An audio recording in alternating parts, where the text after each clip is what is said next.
Algorithms are just usual summaries of best practice guidelines for specific obstetric problem. They are for the big picture purpose. They turn the non-textbook and protocols into clear sequences of decisions and actions, so that in the crisis, we don't miss the critical steps and everyone on the team is working for the same plan. This standardization is known to reduce errors and improve the maternal and fetal outcome. In this high-risk obstetric algorithm, we are going to learn about the oligohydramnios.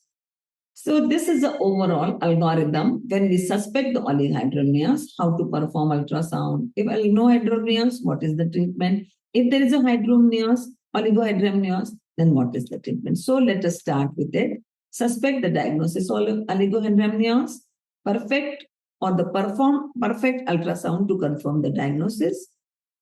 To divide it into two headings, no oligohydramnios, so routine care, repeat ultrasound as clinically indicated. If the oligohydramnios confirm, identify the cause and then divide into two groups. If it's less than 24 weeks gestation or it is more than 24 weeks gestation. If it is less than 24 week gestation, differential diagnosis include premature rupture of membranes, twin-to-twin transfusion syndrome, and chromosomal abnormality. In this, evaluation should include rule out the and perform PLOM, level 2 ultrasound, fetal anatomy survey, then especially the fetal kidneys and the bladder, amniocentesis and a karyotype analysis if indicated. If it's more than 24 week gestation, then we are not worried much, but there are the management options include expected management, include serial ultrasound evaluation. For twin transfusion syndrome, consider serial amnioreduction, fetoscopy and laser therapy, and elective termination of the pregnancy. But if it is more than 24 weeks, we again divide into 2 points. That's a decreased production of the fluid or increased loss of fluid. If there is a decreased production of fluid, then congenital anomalies, renal agenesis, renal dysplasia, NTD, cardiac anomalies, fetal bladder outlet, sometimes urethral obstruction, uteroplacental insufficiency leading to placental abruption, preeclampsia, and that decreases the renal perfusion and fetal urine out. And multiple fetal pregnancy with or without TTS and the congenital infection.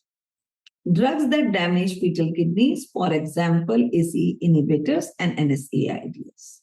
Then increased loss of a fluid, it can be because of PROM, accounts more than 50% of cases of oligohydramnios, and all of these evaluation should include. For what the evaluation we should do, whatever the cause, it's a decreased production or the increased loss, then the rule of the preeclampsia and preterm PROM, level 2 ultrasound, fetal anatomy survey, fetal echocardiography, consider umbilical artery dipolar velocimetry, and antepartum management, discontinue ACE inhibitors, NSAIDs, consider broad spectrum antibiotics to prolong latency in preterm PROM more than or less than 34 weeks, and treat TTS if indicated, and vesico-amniotic shunt if indicated. And intrapartum management is oligohydramnios is associated with intrapartum complication. So continuous fetal heart rate monitoring, consider amnio infusion, and this is the basically when we do the oligohydramnios, this should be our routine. No oligohydramnios, less than 24 weeks, more than 24 weeks, and then decreased production of fluid or increased loss of fluid. And then evaluation should include everything. And then what should be the antepartum management and what should be the intrapartum management. These are the algorithm for the oligohydramnios.